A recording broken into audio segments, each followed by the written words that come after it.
Hey guys, welcome to another lecture from EcoPoint. And today as well, I have few MCQs for you guys to solve with me in 5 minutes. The first one, we have two lists and we have to match linear function, and there are some graphs, so you need to match which one out of these looks like a linear function. A line. So this one definitely looks like a linear function. Exponential.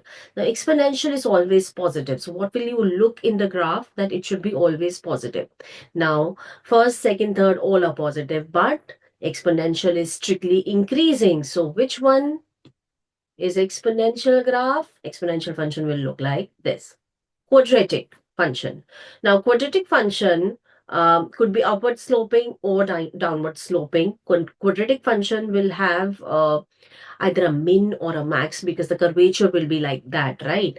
So, can you see that 2? This is clearly a quadratic scenario. On the other hand, D is cubic. So which one is cubic? We're left with third, on the list two, the third one. And exactly it is cubic. Why? Because you are getting inflection. Can you see? You see that this one is changing from concave to convex. So this is definitely cubic. And that's how quickly you will be able to match the graphs like this. So if you concentrate on what the correct option will be, first one has to go to 4. The second one went to 1. The third one went to 2. And the fourth one went to 3. So C should be the correct answer here. Next quick question. If A, B, C are three different non-empty sets, then find which of the following are correct in laws of set operations. So the first one is complement of complement is the set itself, which is absolutely right. So suppose this is A, this is the universal set. Yeah, the complement is everything around A, excluding A. So when you take the complement of that area, you will again get A. This is something that everyone should know. A union B is equal to 1 minus A intersection B. Be careful here. A union B is A plus B minus the intersection. Now, A plus B need not be equal to 1. So this comes from inclusion, exclusion concept. So this is clearly not true. This cannot be true. The next one is A union B union C is equal to A union B union C. Absolutely yes. This is associative law. Union and intersection, they are associative. So no matter how you take the union, you will get the same answer.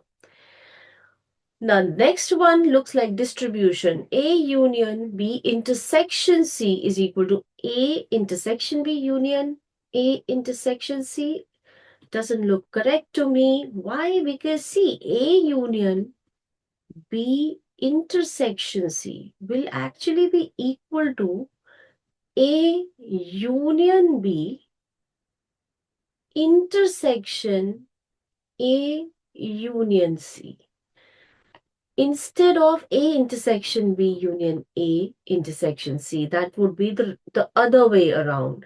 So this distribution law actually is, the distribution law is this. So this is not the correct one, but I would like you guys to try out and try to figure out, is it like a subset? One is a subset of the other. Is the left-hand side subset of the other? Of course, both are not subset of each other because they're not equal, but try it out with the help of Venn diagrams. Then comes A minus B is equal to A intersection B complement. Well, this is something that a lot of my students would definitely know.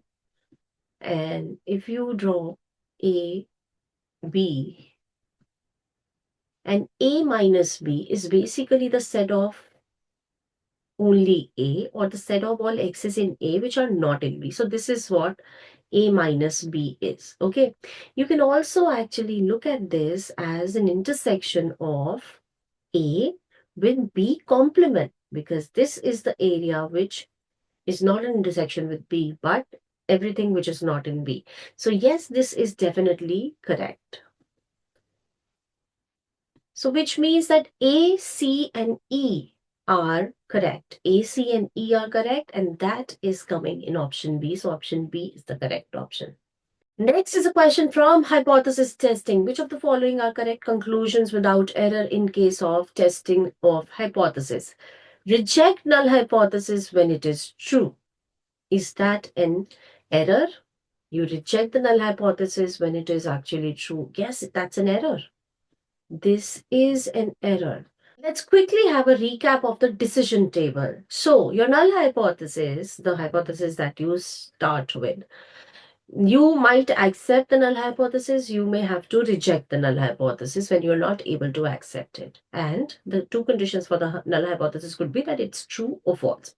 So, the null hypothesis is true and you accept it. This is a correct decision. Absolutely correct. And when is this happening? If you recall, it will happen when the test statistic is in your confidence interval. So the probability of that is 1 minus alpha.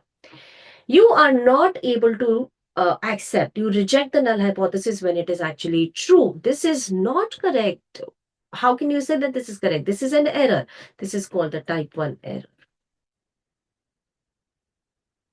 And it comes with probability alpha because that means your test statistic is in the tail area, that is alpha region, the region of rejection. Now, null hypothesis is false. You accept the null hypothesis. Again, an error. This is what is called type 2 error. And this happens with probability beta. We call it beta, the probability of this happening. And null hypothesis is false and you reject it. It's a correct decision. That's a very good decision. In fact, that's the power of the test. So that happens with 1 minus beta probability. Now, if we go back to the question, so the first one is an error. You reject null hypothesis when it is true. This is type 1 error. This is an error. You accept null hypothesis when it is true. This is not an error. This is fine. This is correct. You accept null hypothesis when alternate hypothesis is true is an error. Null, that basically means that null hypothesis is false. Alternate is true means null is false and you accept it. So this is also an error. You reject null hypothesis.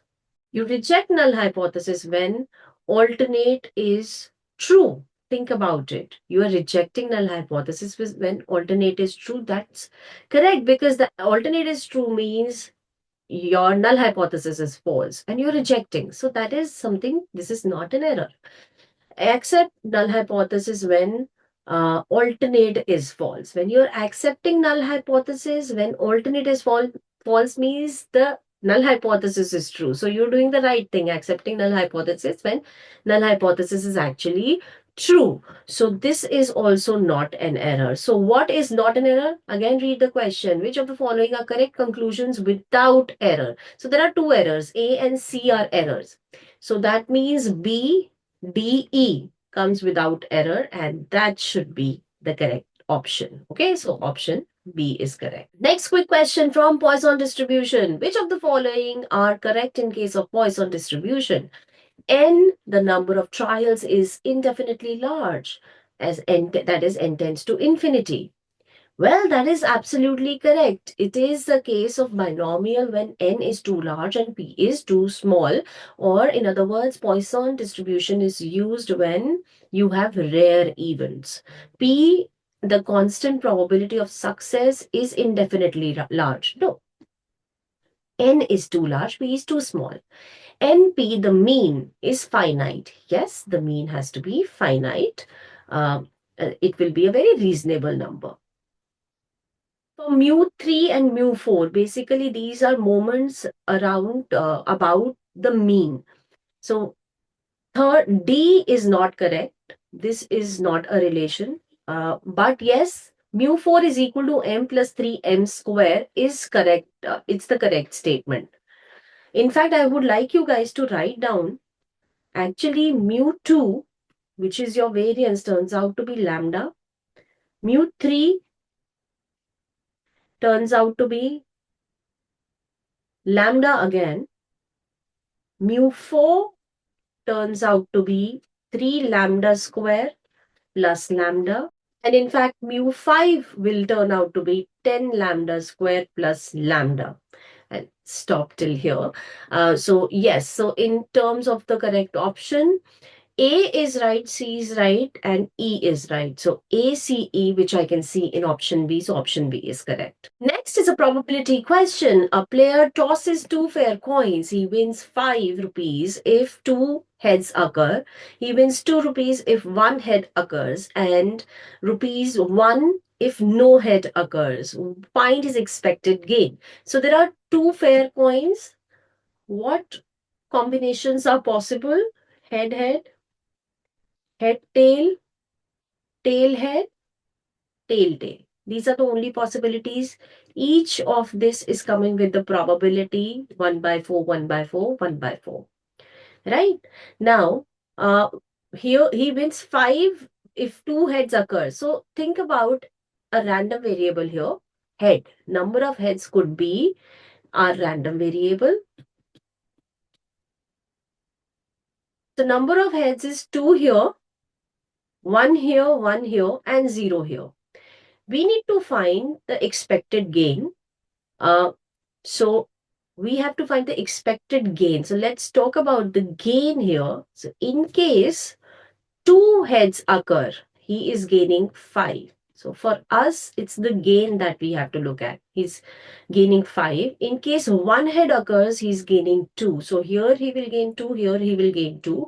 And in case no head occurs, he is gaining 1 rupee. So that means the expected gain will turn out to be 5 into 1 by 4 plus 2 into 1 by 4 plus 2 into 1 by 4. You can combine the two also, and plus 1 into 1 by 4. So which means that he is gaining in total, I'll take 4 common. So 5 plus 2 plus 2 plus 1, which is 10 by 4. So it's going to be 2.5.